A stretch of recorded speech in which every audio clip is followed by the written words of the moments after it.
Want to get new HyperOS style control center on your Redmi phone?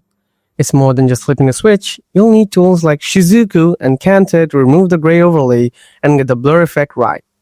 In this video, I'll guide you through installing and enabling HyperOS Control Center step by step.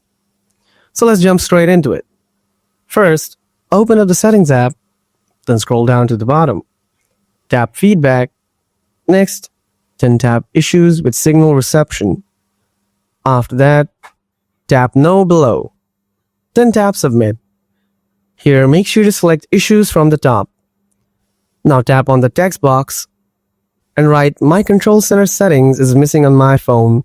Please fix this issue ASAP." Then tap on Select Item. Now find the Control Center. Then set the present time.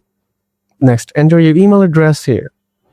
After that, mark the Add Logs option. Finally, tap Send. The Xiaomi team will contact you within 24 to 48 working hours. That's all for today. Now you know how to enable the HyperOS style control center on your Redmi phone. If this video helped you, please give it a like.